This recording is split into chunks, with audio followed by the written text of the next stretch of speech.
Assalamualaikum warahmatullahi wabarakatuh. Perkenalkan, nama Ulun Nurliana dari lokal 6E non reguler NPM 18.20.06687. Di sini saya akan menjelaskan tentang pertahanan negara.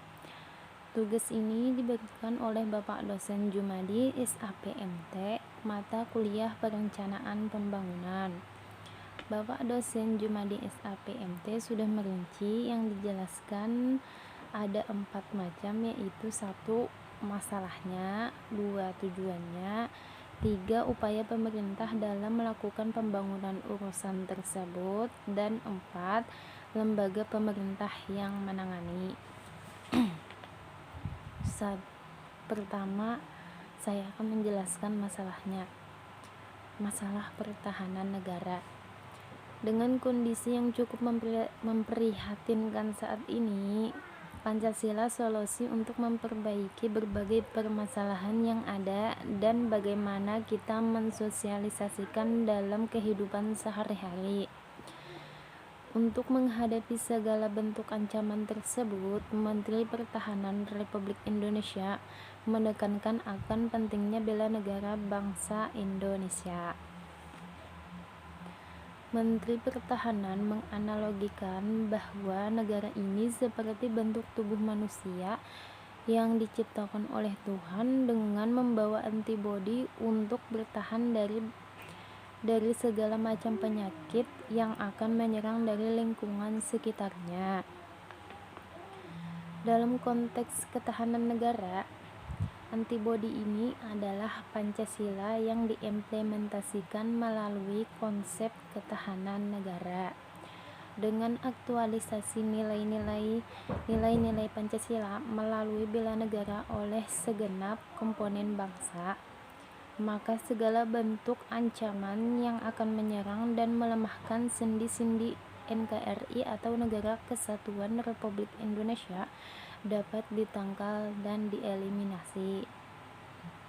Sementara itu, eksistensi dan identitas negara adalah harga mati yang harus dipertahankan dan diperjuangkan. Oleh karena itu, pemahaman kesadaran bela negara menjadi mutlak untuk ditanamkan sebagai landasan sikap dan perilaku bangsa Indonesia. Kedua, tujuannya. Saya akan menjelaskan tujuan pertahanan negara. Tujuan pertahanan negara adalah untuk menjaga dan melindungi kedaulatan negara, keutuhan wilayah NKRI atau Negara Kesatuan Republik Indonesia, dan keselamatan segenap bangsa dari segala bentuk ancaman, melestarikan budaya, menjalankan nilai-nilai Pancasila dan Undang-Undang Dasar 1945, menjaga identitas dan integritas bangsa dan negara, dan melestarikan kelangsungan hidup bangsa dan negara. Yang ketiga, upaya pemerintah dalam melakukan pembangunan urusan tersebut. Saya akan menjelaskan upaya pemerintah dalam melakukan pembangunan urusan pertahanan negara. Pemerintah Indonesia telah melakukan berbagai upaya dalam rangka melaksanakan pembangunan nasional. Upaya pembangunan dalam urusan pertahanan negara ini bukan hanya dilakukan oleh pemerintah saja, namun juga harus dibarengi dengan kerjasama rakyat Indonesia. Pelaksanaan pembangunan nasional merupakan upaya untuk meraih tujuan nasional serta cita-cita bangsa seperti yang tercantum Undang-Undang Dasar 1945 dalam alinea keempat dan alinea kedua. Tentunya pembangunan ini tidak hanya dilakukan dalam ranah ekonomi saja, namun juga dalam ranah sosial dan budaya, politik, pendidikan, pertahanan dan keamanan, dan lain sebagainya.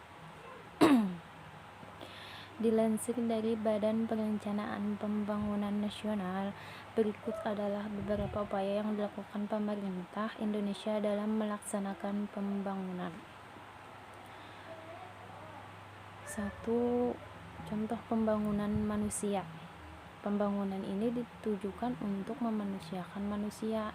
Tujuan dari pembangunan ini adalah untuk meningkatkan kualitas hidup serta daya asing rakyat Indonesia. Contoh upaya pemerintah dalam pembangunan manusia adalah pemerataan pendidikan, program wajib belajar 12 tahun, serta pemberian beasiswa kepada siswa berprestasi. Contoh kebijakan pemerintah dalam pembangunan manusia lainnya adalah adanya Kartu Indonesia Pintar atau KIPS, serta adanya Kartu Prakerja. Dan yang terakhir, lembaga pemerintah yang menangani. Lembaga pemerintah yang menangani pertahanan negara adalah Lembaga Ketahanan Nasional yang disingkat Lemhanas. Lemhanas adalah lembaga pemerintah non-kementerian Indonesia yang bertugas melaksanakan tugas pemerintahan di bidang pendidikan pimpinan tingkat nasional, pengkajian strategi ketahanan nasional, dan pemantapan nilai-nilai kebangsaan. Lemhanas RI atau Republik Indonesia adalah lembaga pemerintah yang berada di bawah koordinasi, sinkronisasi, dan pengendalian urusan kementerian dalam penyelenggaraan pemerintahan di bidang politik, hukum, dan ketahanan. Lemhanas Republik Indonesia dipimpin oleh Gubernur Lemhanas Republik Indonesia. Dalam melaksanakan tugasnya, Gubernur Lemhanas Republik Indonesia dibantu oleh seorang wakil gubernur. Tugas Lemhanas Republik Indonesia mempunyai tugas membantu Presiden dalam beberapa berikut. 1.